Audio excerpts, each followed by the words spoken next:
good, everyone? Thank you for stopping by to visit the channel for this upcoming game preview. If you want to stay updated in the world of college football, make sure you click that subscribe button, click that notification bell, and select all so you won't miss another video. So we got another top 10 matchup as we are heading to the swamp, baby, in Gainesville, Florida, as the 7th ranked Auburn Tigers face the 10th ranked Florida Gators. Both defensive lines are straight up nasty with solid offenses to support. The smart guys in Vegas got the Tigers as a 3-point favorite, while Bill Connolly's SP Plus has the Gators as a 2-point favorite with a 55% win probability. So in other words, this game is definitely going to be a toss-up as far as the metrics are saying. So as we take a look at the tail of the tape of advanced metrics, it is exactly what you would expect from these two teams. Both teams have elite defenses with solid offenses, but what this tells me for sure is that it's going to be tough sledding for both offenses to move the chains against the opposing defenses. The Gator offense has improved when Kyle Trask took over for Felipe Franks. When Franks was running the show, the Gator offense had an offensive success rate of 40%, a passing down success rate of 32%, and was 43% on standard downs. When Trask took over, the offense is now operating at a 49% success rate, 54% on passing downs, and 47% on standard downs. And if you're thinking those numbers include Florida's FCS opponents, got bad news for you, they don't. It is a real game changer from a passing standpoint. Trask is averaging 10.2 yards per pass attempt against Power 5 competition and is completing 71% of his passes. However, the major concern on offense is their ability to control the line of scrimmage on the ground. 35% of Florida's rush attempt gain at least 4 yards, which will put them at 127th in the country in that metric.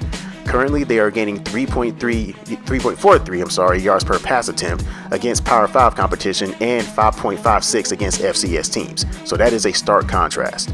But on the defensive side of the ball, there are dudes aplenty on that Gator defense, and John Grenard is the most disruptive player on that side of the ball. The transfer from Louisville leads the team in tackles for loss with 6.5, and he is second on the team in total tackles. David Reese is filling that leadership void from Chauncey Gardner-Johnson, leading the team in tackles, and the Gator rush defense is allowing 78% of their opponent's rush averages. Auburn looked like a team that was inconsistent offensively in the first 3 weeks. After giving Mississippi State the business last week, they looked more like the dangerous Auburn teams that usually follow up with a Gus Malzahn contract extension at the end of the year.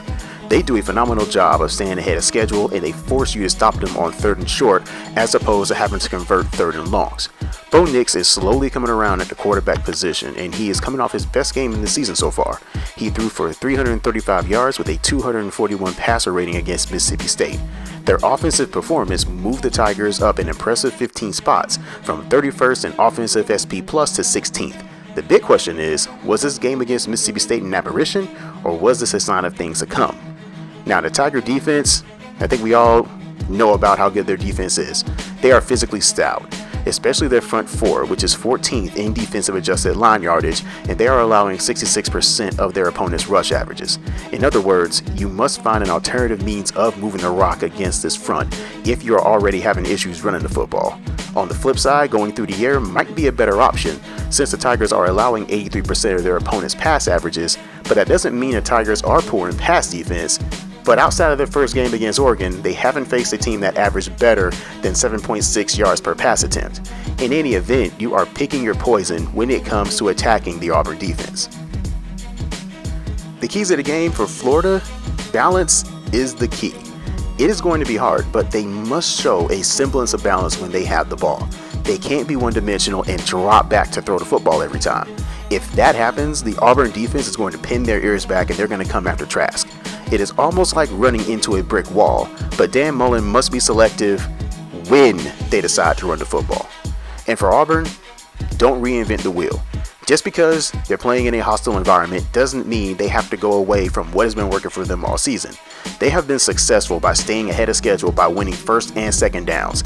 And if they are in 3rd and 2 situations, they are converting that at an 84% clip when they run for it. To put that in a deeper context, that is 10 spots ahead of Army. And we all know Army doesn't attempt to throw the football at all. So the computer model likes the Auburn Tigers to win the game by a score of 28-27. So it is expecting a tight battle.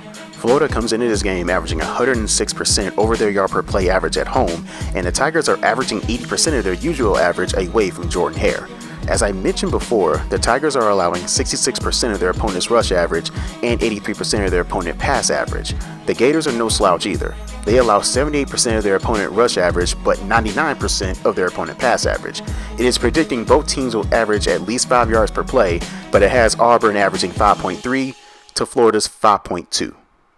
I hate to pick toss-ups, but at the same time, I love watching games that are considered toss-ups because I don't have a dog in the fight. Both Florida and Auburn shown tremendous improvement this year, but I think we're going to find out a lot more about Florida than we will about Auburn. Big question for Florida is, are they looking ahead to LSU next week to face another set of Tigers? And for Auburn, I mentioned this earlier, but was Bo Nix's game against Mississippi State a sign of things to come? Kind of like his dad having a solid game against Florida in 1994, hitting Frank Sanders in the end zone? Or was it an aberration? In this game, field position is going to be critical in a game of two solid defenses. But in a tight, hard-fought game, I'm picking Auburn to win this one by a field goal. I'm not supremely confident in the pick because I can see Florida winning this game as well. And at the end of the day, I'm probably going to kick myself after the game is over, but it is what it is. And that's all I got for this game preview. Let me know what your thoughts are in the game in the comment section below. Also, make sure you try to keep it clean as well. Give me your score prediction and also tell me why your respective team is going to win the game. I hope you enjoyed the video. All I ask is that you give the video a like. Also, share the video as well. And if you love college football as much as I do, hit that subscribe button if you want to stay updated with the latest previews and the occasional highlights. Thank you for watching and thank you for visiting the channel. Until next time.